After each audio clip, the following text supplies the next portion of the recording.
for about 12 years. After the war contracts ran out, after the Vietnam War, they lost their contract. Then I just stayed with the plant then until the plant closed. When the plant closed, we had a contract. If you was 50 years of age and had 20 years of service, you could retire or transfer. I didn't want to. I thought I'd done my time in the packing house. So I retired at 52, draw a pension and a half until I got 62. Whether you kick in on Social Security or not, they cut you off because you were eligible. Was no point in what I don't want to go to 65. You could go to 65 if you want to, but they cut you off at half a pension at 62. So I retired at 52 years of age. Now, where did you come back here? Where did you live after you retired?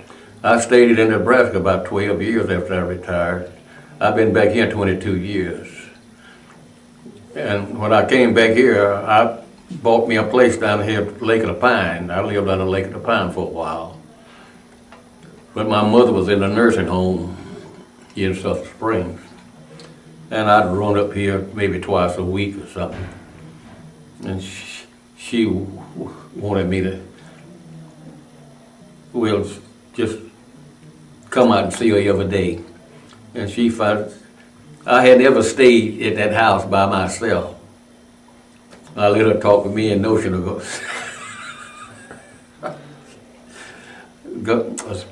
So I started staying up here. First thing I know, I had moved up here.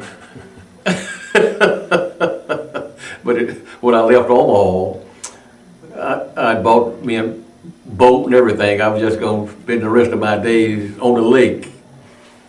But it didn't work out that way. She wanted me, she was my mom, and she wanted me to be close to her, so that's what I wound up doing. Now, did she live here all that time you were away with my mother? Meat packing? Yeah. Yeah.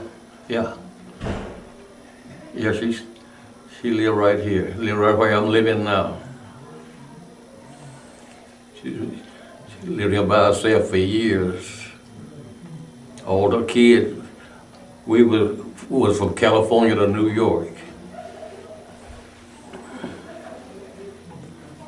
What kind of changes did you see occurring here at East Caney as the years went by? Would you come back periodically? Well, the only changes that would stand out like a sore thumb was the way people had moved away, because this was such a large community when I left here. But most of the young men went into service, came back.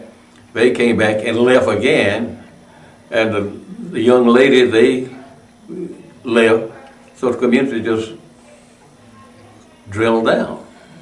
That was the largest change I really noticed, was the size of the community. Well, now, your father, he owned his land, his own land? Yeah. And then what happened to the land after he died, and then all the children? I owned it. So that stayed in the family? Yeah, it's been in my family for years. It was, like I said, Nathan Panell, my grandmother, my dad.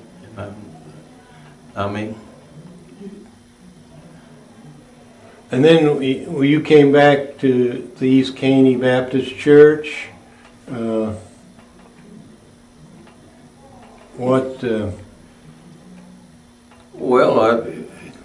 was no drastic changes in even the way they conducted service. It really no big changes. Now, when you were away, did you go to a church? Oh, yeah. I grew up, I was a guy that I done my thing, but I always did like to go to church, regardless. I was going to church. Even though I wasn't living the Christian life, but I still got to go into church.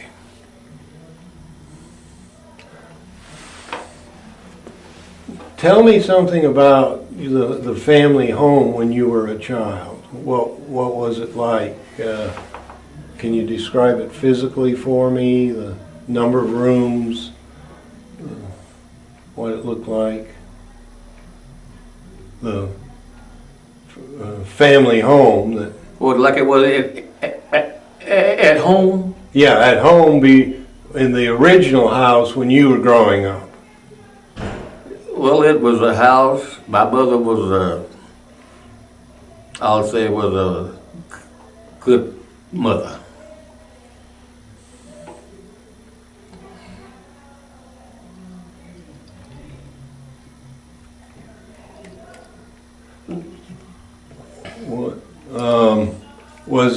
Was it a wood frame house? Yeah.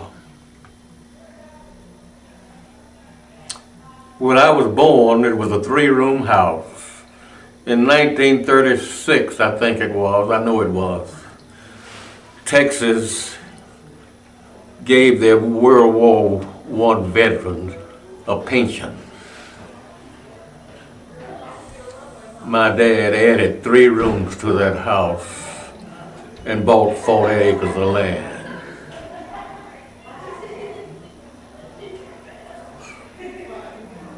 He saw the importance of owning land, and he was in bad health at the time. He died when what he had was tuberculosis. And back then, if you had tuberculosis, it was just like AIDS, I guess, is today. It wasn't no cure for it.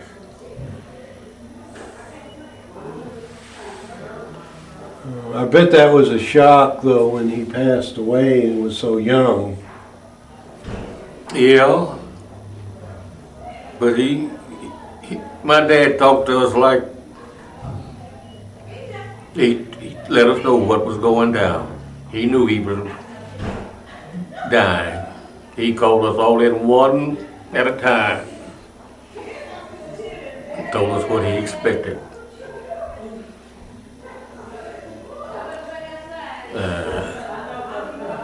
As far as I know, we tried to, like I say, we didn't do everything he had, but I can truthfully say that we never done anything that was too bad. We drank a little whiskey, chased a few girls. But overall, none of us never was, in and out of any serious trouble. What was his name, just for the record? Quincy Askew, better known as Big Jack.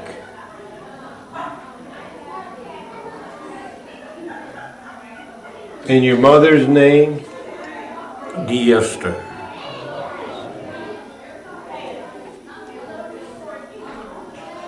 Did you have a radio in your house? We got a radio. I'm not for sure the year,